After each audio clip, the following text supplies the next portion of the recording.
Kid Cudi, Saturday Night Live. I'm sure you are all focused on the singing until what happened.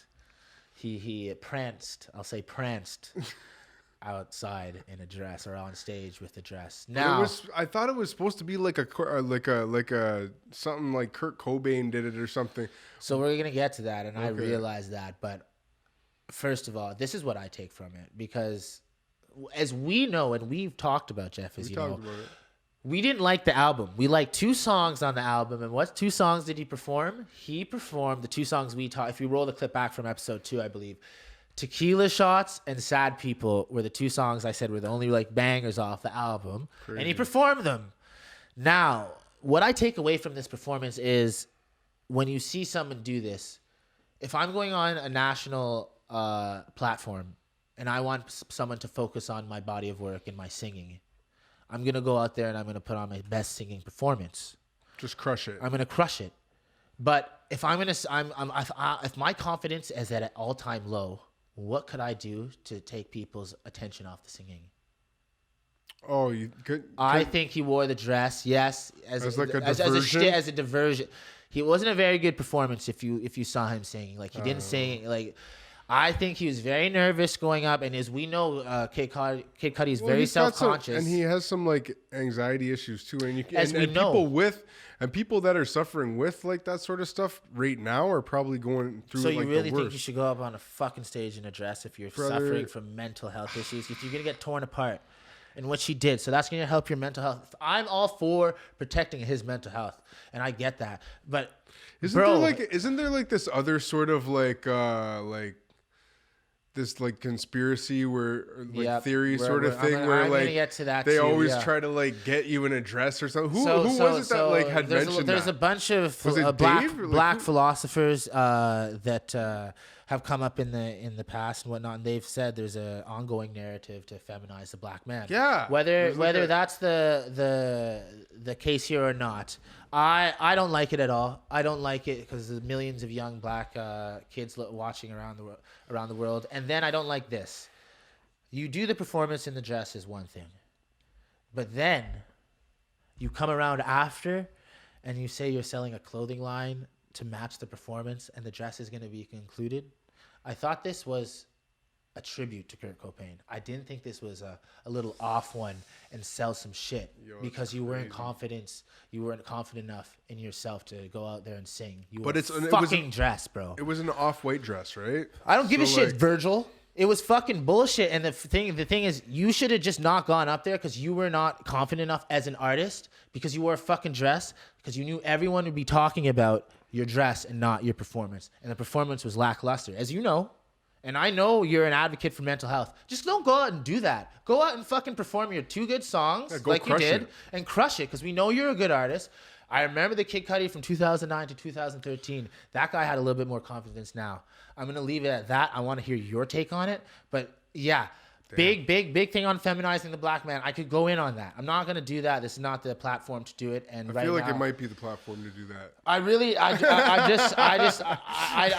heard a lot of information about it. I'm not 100% buying into it, but I do think there's a lot of evidence to show it. At the same time, I do think a lot of people are influenced by you, and I don't think it's good for our culture. How do you feel like about the Lil Nas X? My guy's a piece of shit. The guy's a fucking piece of shit. How is he a piece of shit? I don't like him at all. I don't want to speak about him. I'm not going to speak about that guy on the platform. First of all, I'll tell you the reason why I'm going to not speak on this. I heard a rumor when he first came out when Old Town Road dropped, and I listened to a lot of Twitch streams. I listened to a lot of people around artists. That's how you do research. You can't really get information directly from people. You got to look at that's how TMZ operates. That's how this third operates. That's how things are leaked. There is a rumor that this guy's not gay at all. He's doing this. It kind of like that is just like this is for just like the shoes. It's great because you get two minorities in one. You're gay and you're black. I fucking hate this kid. I fucking hate him, and I don't want to speak. You don't like the fact that he's like using like these sort of tactics as kind of marketing chips. Yeah, that's what I mean. I fucking hate this kid. I also think I fucking hate he's using for marketing. I hate it how you have millions of black youth just coming up, and it's already hard enough for us. And you have we're gonna get to DMX passing too, but like when one of our greats passes and everyone's celebrating him, but we're celebrating a crack addict. I don't want to celebrate. I don't care. No, listen. Yo, what the fuck? That doesn't take away. The black people are championing. We have people to. When crack we addiction is someone, a human problem. I understand that, but I'm saying as a black culture, Jeff, when our greats are dying, crack is in the head titles. This is in the head title. Yeah. It's not people to be looking up. Let's look up to the businessman that's a black man. Let's look up to the black business owner that's putting. Sure, I agree. I love his music, and we're gonna celebrate his music. I'm not gonna take away from his music. DMX's like legacy. I'm not. I'm just saying half the time when black people have people in power, they're fucking not the best people to be looking up to. Yeah, he was a great musician. Yeah, Michael was a great musician, but look at all the shit on the side. Yeah, but so I'm tired of that shit. So you're celebrating. So this is the thing. This is the thing with celebrities and being celebrated and stuff like that. Is like, whenever you're celebrated, like when you're a celebrity, you're celebrated for a certain thing, whatever that talent is. That's why you're a celebrity. Agreed. That's why you're celebrated. Agreed. That is totally separate.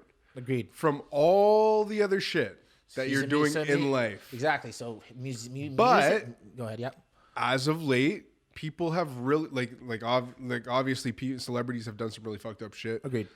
Like there's a million different examples. Yeah. But whenever you're just talking about like somebody's like DMX was a legend before he was a crackhead.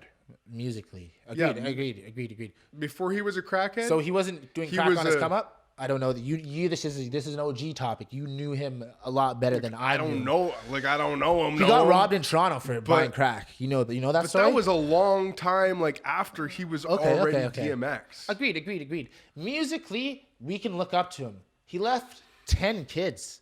I think it was more like 17 or something. Like there was like this like. So is that someone who's responsible? Like what I'm talking shit. Let's celebrate the music that's here. Celebrating this person and looking up to him as a role model is not the same as two. I'm on here just saying like, R.I.P. DMX. Of course. I'm heated because of the black youth and what the black youth has had to look up to in the last 10 years. You don't even know who DMX is. I know who he is, but no, I mean like you don't. Yeah. Don't know how big he was. I was young. I was like in grade 6 or 5. Yeah, so I was young. Like Ja Rule was his hype man, bro. Yeah, I heard he was big, bro. I know musically 1 million people in a crowd. I saw that. I've seen those videos. I understand this. You don't get music role model. That's all I'm saying. But you got to realize the black youth, they don't have a lot of fathers in their lives. So who are they looking up to? Bro, that's all I'm saying. I'm gonna leave it at that. DMX was a fucking legend. I'm not here to argue that. Like and it's not like an argument. I just am like have to get a little bit more passionate. Of course. To let you like as like a sort of older like old head. Yeah, 100%. Old head on the friggin'. You gotta check me. I get you. That's what we're here for. Like this man was like there was.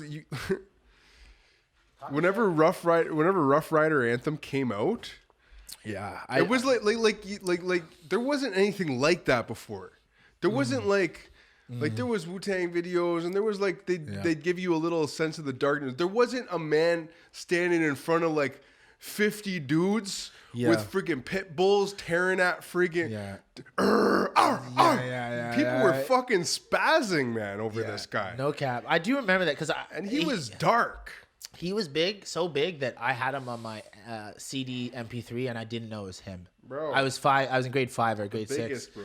And so rest in peace to him. And musically he's a legend. I get that. I'm just talking about, we were just talking about Kid Cudi and we're talking about Lil Nas. So that got me in the thing of all this black youth looking up to this nonsense.